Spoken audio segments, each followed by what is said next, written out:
Hello my dear friend, welcome back to on channel. तो आज की हमारी वीडियो का टॉपिक है मोटिव फॉर होल्डिंग कैश। क्या कारण है जिसकी वजह से हमें कैश अपने पास रखना बहुत ज़्यादा ज़रूरी होता है। An organisation into various transaction during the course of its operation which result in cash inflow and cash outflow.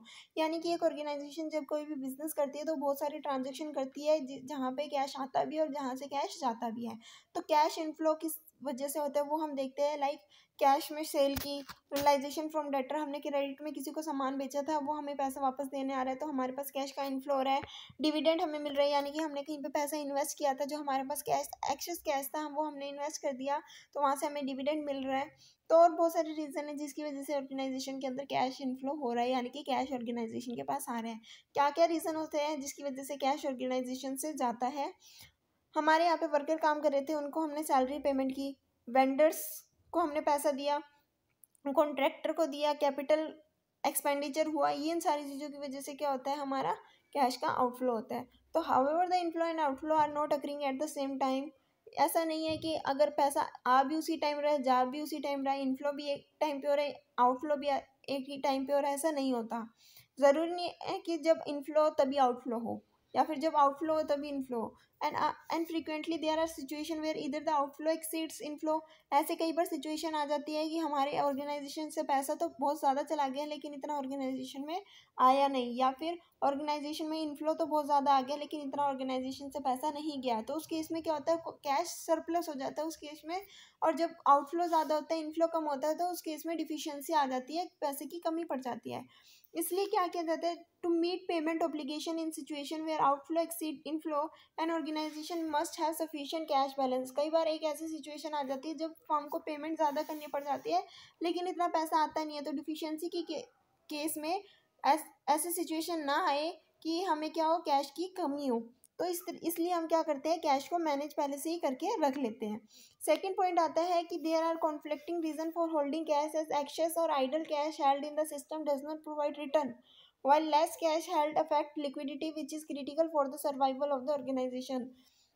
यानी कि ऐसा नहीं होना चाहिए कि ऑर्गेनाइजेशन में कम पैसा, अगर कम पैसा होगा ऑर्गेनाइजेशन में तो अपनी वो डे टू डे एक्टिविटी को फुलफिल नहीं कर पाएंगे। कोई अपॉर्चुनिटी ऑर्गेनाइजेशन के पास आ रही है तो उसका बेनिफिट नहीं ले पाएंगे और साथ ही साथ ऑर्गेनाइजेशन के लिए सर्वाइव करना बहुत ज़्यादा मुश्किल हो जाएगा।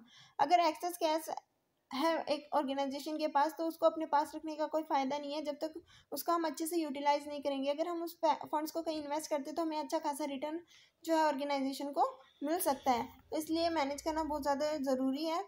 उसके बाद हम ये देखते हैं कि क्या रीज़न होते हैं जिसकी वजह से हम जो है कैश को होल्ड करके रखते हैं। फर्स्ट है ट्रांजैक्शन मोटिव, सेकंड है प्रिकॉशनरी मोटिव, थर्ड है स्पेकुलेटिव मोटिव। तीन मेन मोटिव होते हैं, ट्रांजैक्शन पर्पस के लिए, प्रिकॉशंस के लिए या स्पेकुलेशंस के लिए। तो पहले देखते हैं ट्रांजैक्शन का मतलब क्या होता है। Cash is generally hand for managing day to day liquidity in the system specially in situation where cash outflow exceeds inflow.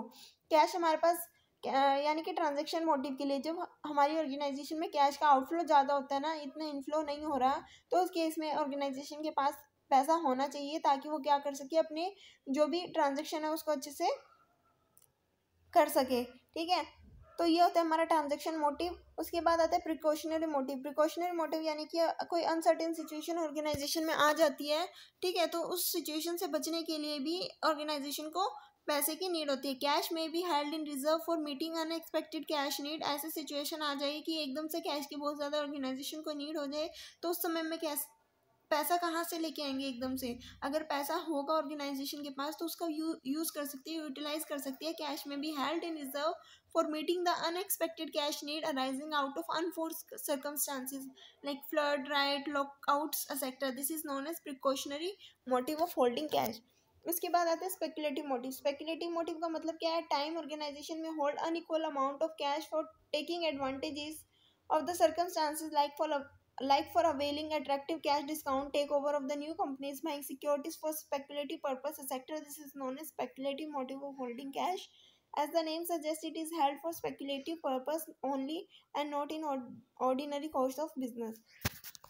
Speculative purpose का मतलब है कि जब एक फर्म जो है एक्सेस कैश अपने पास रखती है ताकि वो ये सोचती है कि मान लो एकदम फ्यूचर में कोई ऐसी अपॉर्चुनिटी ऑर्गेनाइजेशन के पास आती है जिसका वो बेनिफिट ले सकती है, तो उसके पास एक्सेस कैश जो है अवेलेबल होना चाहिए। अगर फर्म के पास कैश होगा तभी वो उसका बेनिफिट ले पाएगी। यानी कि अगर हम क्या करें, कहीं से सामान खरीद रहे हैं, हमने कहा भी हमारे पास पैसा नहीं, हम बाद में दे देंगे, वो कहता है कि अगर आप हमें पैसा दोगे तो आपको हम डिस्काउंट दे देंगे, कैश डिस्काउंट। तो उस डिस्काउंट का बेनिफिट उठाने के लिए, या फिर अगर हम कोई भी कंपनीज को एक्वायर करना है मर्जर एक्विजिशन के पर्पस के लिए, या फिर हम किसी भी सिक्योरिटीज़ में पैसा इन्वेस्ट करते हैं ताकि हम उसका फ़ायदा उठा सकें कि हमें ये पता चल गया अभी पैसा जो है सिक्योरिटी के प्राइस कम है, फ्यूचर में बढ़ने वाले हैं, तो हम स्पेकुलेटिव पर्पस के लिए भी जो है वो क्या कर सकते हैं, यूज़ कर सकते हैं। तो ये था हमारा speculative motive of holding cash.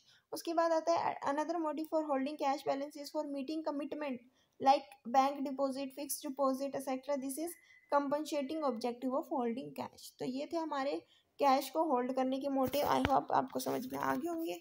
Video अच्छी लगी तो लाइक शेयर सब्सक्राइब करना मत भूलना। Thanks for watching.